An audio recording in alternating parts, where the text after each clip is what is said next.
অবশেষে হাসল কাঞ্চনজঙ্ঘা। মুখ্যমন্ত্রী মমতা বন্দ্যোপাধ্যায়ের সফরের মাঝেই পরিষ্কার হলো দার্জিলিংয়ের আকাশ।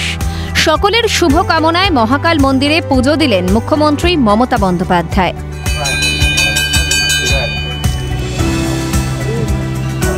কথা বলেন মন্দিরের পুরোহিত ও দর্শনার্থীদের সঙ্গে, সারলেন জনসংযোগ।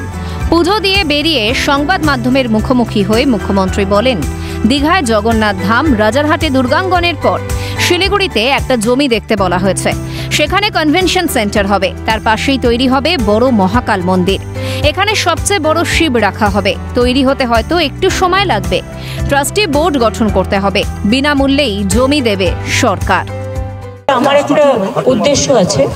আমরা একটা জগন্নাথ ধাম করেছি দীঘায়, আমরা দুর্গা অঙ্গন করছি রাজারহাটে, সেটাও গ্রাসরুট, সেটাও ট্রাস্ট তৈরি হয়ে গেছে এবং ওটা জমিও পাওয়া গেছে, চিহ্নিত করা হয়েছে। ওটা এখন টেন্ডারে দেওয়া হয়েছে আর আর্কিটেকচারটাও আমি দেখে নিয়েছি। আমার আরেকটা আছে যে আমি একটা জমি ডিএমকে দেখে রাখতে বলেছি শিলিগুড়ির পাশাপাশি, ভালো জমি, যেখানে কনভেনশন সেন্টার হবে। তার পাশেই আমি একটা বড় মহাকাল মন্দির করব, যেটা হচ্ছে সবচেয়ে বড় শিব করব। এটা করতে হয়তো টাইম লাগবে, আমাকে একটা ট্রাস্ট করতে হবে, তাদের দিয়ে করাতে হবে। বাট গভর্নমেন্ট আমরা ফুল কোঅপারেট করবো, জমিটা আমরা বিনা পয়সায় দেবো এবং নিজেরাই করবো, সবাইকে নিয়ে, প্রাইভেট পার্টিদের নিয়ে যারা ইন্টারেস্টেড। দীঘায় তৈরি হয়েছে জগন্নাথ মন্দির, নিউ টাউনে তৈরি হচ্ছে দুর্গা অঙ্গন, আর এবার উত্তরবঙ্গে তৈরি হবে মহাকাল মন্দির।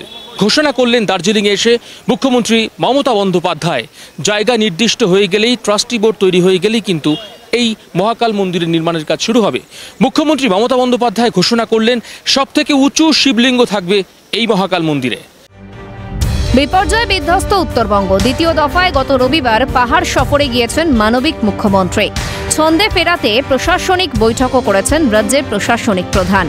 ক্ষতিগ্রস্তদের পাশে দাঁড়াতে নিয়েছেন একাধিক পদক্ষেপ। পর্যটকদের নিরাপদে ফেরানোর ব্যবস্থাও করেছেন মুখ্যমন্ত্রী। ধীরে ধীরে স্বাভাবিক হচ্ছে পাহাড়ের পরিস্থিতি। পর্যটকদের যাওয়ার জন্য অনুরোধ জানান রাজ্যের প্রশাসনিক প্রধান। टूरिस्ट आने शुरू किया, मैंने बहुत सारे टूरिस्ट को मिला। पहले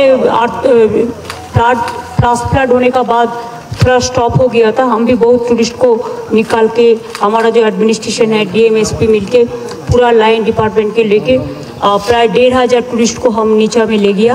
बाद बाकी और भी बहुत सारे टूरिस्ट अभी आ रहा है, बहुत सारे टूरिस्ट को हम मिला भी।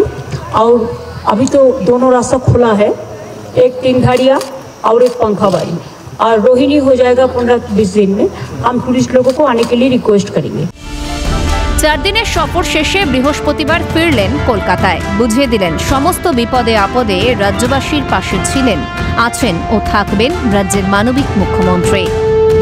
ক্যামেরায় শুভময় দাসের সঙ্গে রাজা সাহা ও পিকাই ঘোষের রিপোর্ট, ক্যালকাটা নিউজ।